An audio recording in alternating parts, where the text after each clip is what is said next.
las cosas buenas que preparó para nosotros. Efesios capítulo 2, versículo 10. En nuestro pasaje, el apóstol Pablo destaca que la característica principal de nuestro antes de Cristo es que seguíamos los deseos de nuestras pasiones y la inclinación, dice, de nuestra naturaleza pecaminosa. De esta manera, el apóstol explica lo que significa vivir animados por la inercia, es decir, por esa resistencia que oponen los cuerpos a cambiar el estado o la dirección de su movimiento. De un plumazo, Pablo revela la incapacidad que padecíamos antes de Cristo para sobreponernos a las presiones internas y externas que nos mantenían esclavos de nuestros temores, de nuestros deseos desordenados y aún de las heridas que hemos recibido. Sin Cristo, asegura el apóstol, estábamos muertos por causa de nuestros pecados, es decir, viviendo sin vivir, sepultados en vida, incapaces de ser los que Dios creó a su imagen y semejanza. Vivíamos llevados por la inercia de nuestros sentidos, de nuestros deseos desordenados, de nuestras emociones. Pablo no deja recordarnos que sin Cristo estábamos muertos espiritualmente, es decir, estábamos no solo distanciados, sino en clara enemistad con Dios. Pero, asegura el apóstol, el amor divino se manifiesta en el hecho de que Dios nos ha levantado de los muertos junto con Cristo y nos ha sentado con Él en los lugares celestiales. ¿Por qué? Porque estamos unidos a Cristo Jesús. Efesios capítulo 2, verso 6. Más allá de las connotaciones bíblico-teológicas que el pasaje revela, se destaca un cambio de planos, es decir, de posiciones, de puntos de vista desde los cuales se puede considerar alguna cosa. El lugar de los muertos es el sepulcro, bajo tierra generalmente. Pero estar en Cristo nos ubica en una posición celestial, la más alta, puesto que, asegura el apóstol, estamos sentados a la derecha de Dios mismo. Comprender esto nos permite acercarnos a la consideración de nosotros mismos y de nuestras circunstancias desde un punto de vista diferente al que hemos estado acostumbrados. Al reconsiderar el origen de nuestra identidad en Cristo, esto nos revela que lo que somos no está determinado por nuestra culpa existencial, por nuestros fracasos o por nuestras pérdidas en la vida, sino que somos y podemos en la gracia recibida en nuestro Señor Jesucristo. El Espíritu Santo nos asegura que somos la obra maestra de Dios. Esta declaración va mucho más allá del concepto creacionista que se refiere al hombre como el rey de la creación. De hecho, Pablo inserta esta declaración entre la advertencia de que la gracia que da sustento a nuestra identidad no es mérito nuestro, sino un regalo de Dios. Y además advierte que Dios nos creó de nuevo en Cristo Jesús, temas sumamente importantes. Así, somos quienes somos gracias al propósito y al quehacer divinos. Dios quiso elegirnos, redimirnos y hacernos partícipes del propósito que Él tiene respecto de los hombres, su redención y su regeneración integral. De esta manera comprobamos que identidad y llamado van de la mano, que es quienes somos lo que determina nuestra tarea vital, lo que determina el sentido de nuestra vida, el propósito de nuestra vida. De ahí la importante necesidad de que llevemos una vida digna, dice el apóstol, del llamado que hemos recibido de Dios, Efesios 4:1.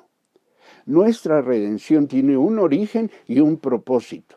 Por lo tanto, nuestra condición de redimidos nos da identidad y también le da sentido a nuestra vida. Este sentido de vida no es otra cosa sino la razón de ser, la finalidad de nuestra vida, el para qué vivimos. De acuerdo con Viktor Frankl y otros, el sentido de la vida resulta de los objetivos vitales que justifican, que dan razón a la vida de la persona. Estos objetivos no son construidos por la persona, sino descubiertos, propone Frankl, quien agrega: la clave no está en las preguntas que el individuo le haga a la vida, sino en cómo el individuo responde a las preguntas que la vida le plantea. Como podemos ver, esto resulta de una importancia total, fundamental en el todo de nuestra vida. Ello porque, como dijo alguien, vivir es saber elegir, y elegir siempre implica el sacrificar algo. ¿Qué es aquello que debemos elegir? ¿Qué es aquello que debemos sacrificar en aras de nuestra identidad y de nuestro llamado? Si las elecciones claves de nuestra vida son matrimonio, carrera y ocupación, lugar donde vivir, etc., ¿cuál es la clave que debemos considerar para que tales elecciones resulten adecuadas, sean las convenientes? Para quienes estamos en Cristo, la respuesta es simplemente compleja, porque elegimos de acuerdo con nuestra identidad en Cristo y en respuesta al llamado específico que hemos recibido, elegimos lo que es propio de nuestra vocación. Por ello conviene tener siempre presente que esta vocación es tanto inspiración como llamamiento. Pablo dice que nuestro llamamiento, nuestra vocación, es que hagamos las cosas buenas que Dios preparó para nosotros desde tiempo atrás. Y por cosas buenas, el apóstol se refiere a aquello que hacemos con las manos.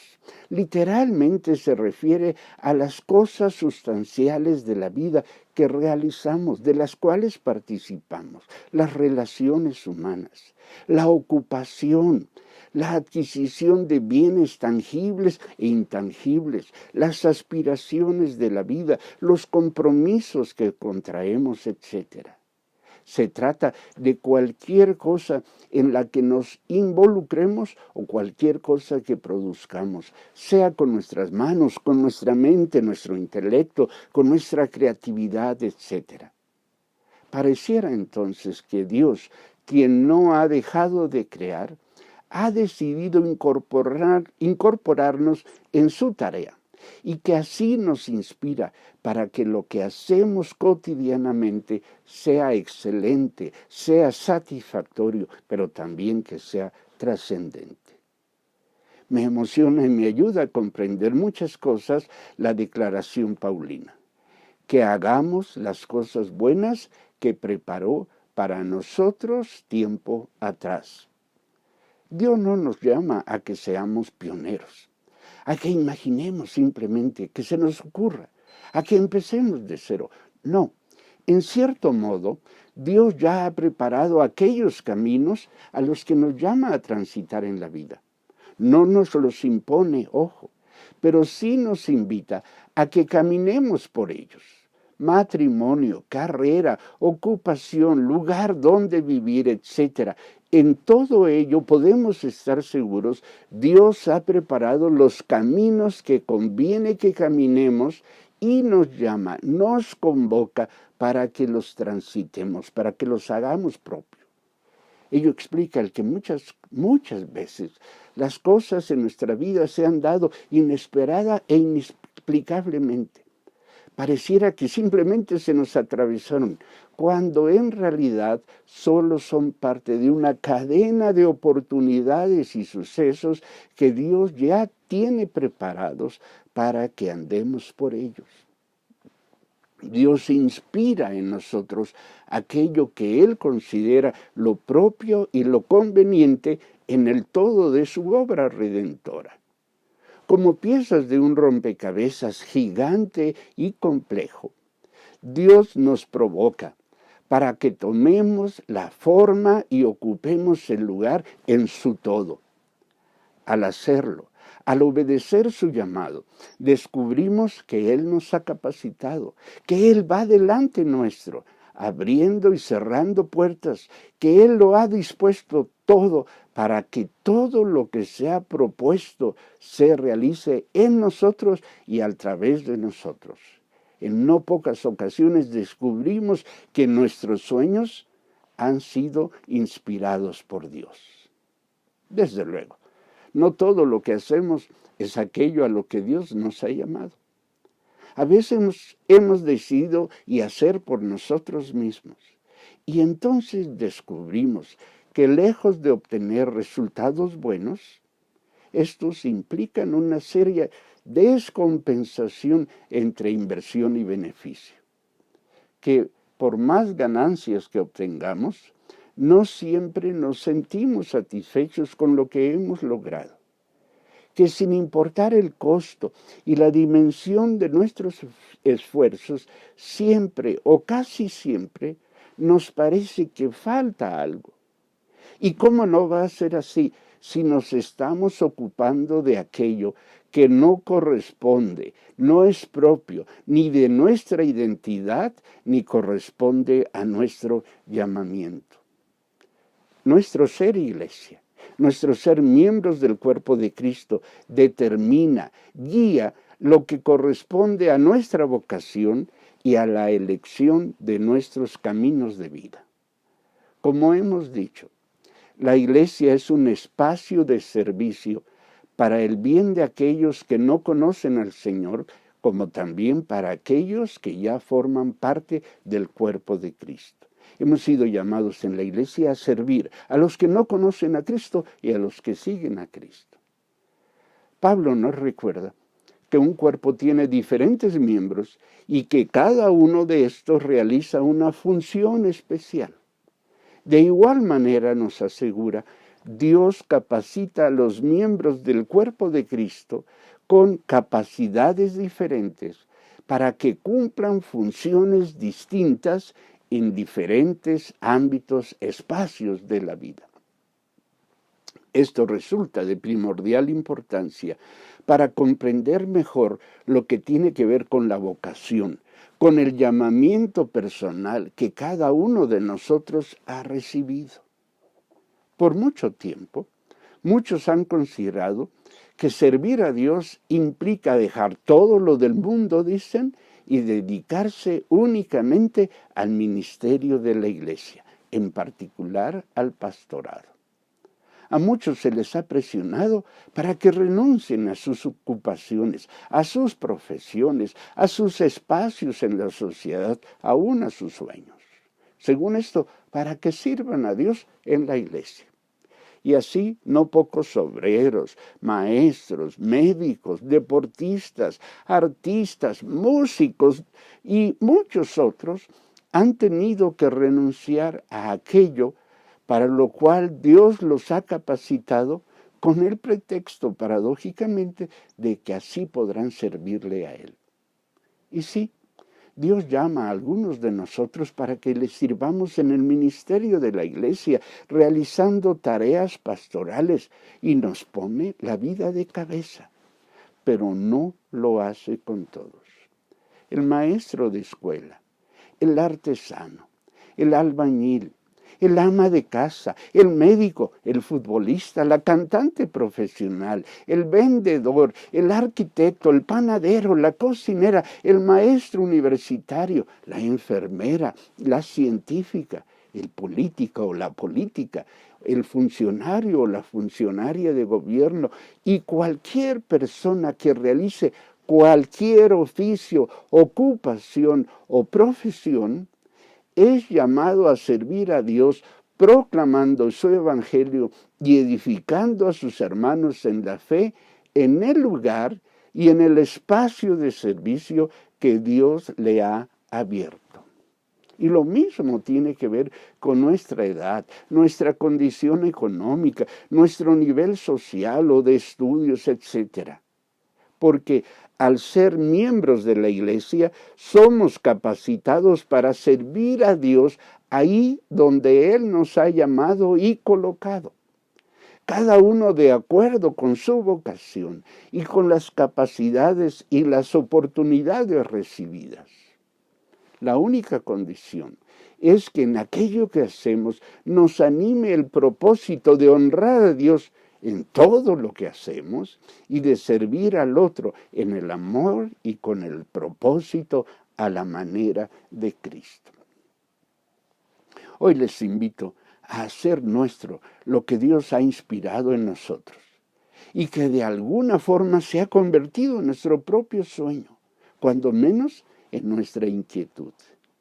Les invito a que nos convirtamos, a que si es necesario volvamos al camino del Señor, a dejar de construir en la arena y a edificar sobre cimientos fuertes. Les invito a orar confesando nuestra desobediencia, si es el caso, y pidiendo que el Señor por su misericordia confirme la obra de nuestras manos, como pedía el salmista, aun aquello que no responde a su propósito inicial, y que lo redimensione y ajuste en el todo de su propósito. Romanos 8:28.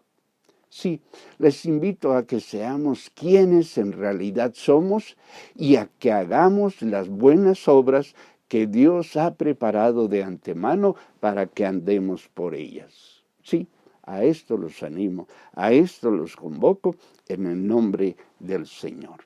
Que el Señor los bendiga.